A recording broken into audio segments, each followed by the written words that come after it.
Il y avait une fois un petit garçon qui était si désordonné qu'on l'appelait Jean Malpropre. Il laissait ses livres traîner sur le plancher et mettait ses bottines crottées sur la table.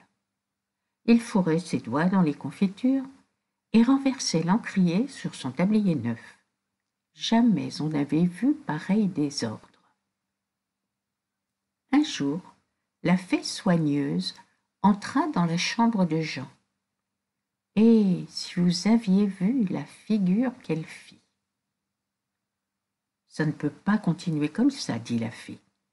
Il n'y a pas de fin à votre désordre. Allez dans le jardin et jouez avec votre frère, pendant que je mettrai les choses en ordre ici. Je n'ai point de frère, dit Jean. Oh, si, vous en avez un, dit la fée. Peut-être que vous ne le connaissez pas, mais il vous reconnaîtra bien, lui. Allez dans le jardin et attendez-le. Il viendra certainement. Je ne sais pas ce que vous voulez dire, fit Jean. Mais il descendit tout de même au jardin et commença à jouer avec la boue. Bientôt, un petit écureuil sauta par terre, remuant sa jolie queue touffue. « Est-ce vous qui êtes mon frère ?» demanda le petit garçon. L'écureuil le toisa du haut en bas. « Eh bien, j'espère que non, dit-il.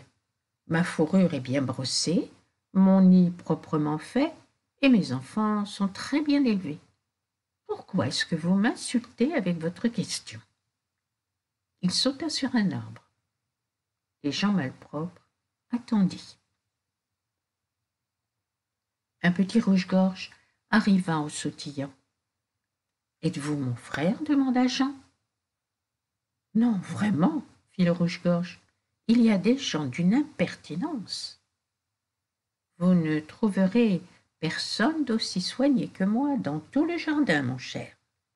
J'ai passé toute la matinée à lisser mes plumes. Et je voudrais que vous voyiez ma femme couver nos œufs. Ils sont si doux et si propres. Votre frère, en vérité, vous n'y pensez pas. » Il hérissa ses plumes et s'envola. Et l'enfant attendit. Un peu après, arriva un beau chat angora. Il avançait avec précaution pour ne pas se salir les pattes. « C'est vous qui êtes mon frère ?» demanda le petit garçon. « Allez-vous regarder dans la glace ?» repartit le chat avec hauteur. « Depuis ce matin, je me lèche au soleil, et on voit bien que vous ne vous léchez pas, vous. Il n'y a personne de votre espèce dans ma famille, je suis heureux de vous le dire. » Il fit le gros dos et s'en alla. Et Jean se sentit assez déconcerté. Bientôt après, un cochon arriva en trottant. Jean Malpropre n'avait pas envie de rien lui demander. Mais le cochon n'attendit pas davantage. « Bonjour, frère, » grogna-t-il. « Je ne suis pas votre frère, dit l'enfant. « Oh, que si, dit le cochon. J'avoue que je ne suis pas très fier de vous, mais on reconnaît partout les membres de notre famille. Venez vite, nous irons prendre un bon bain dans la mare et nous rouler sur le fumier. »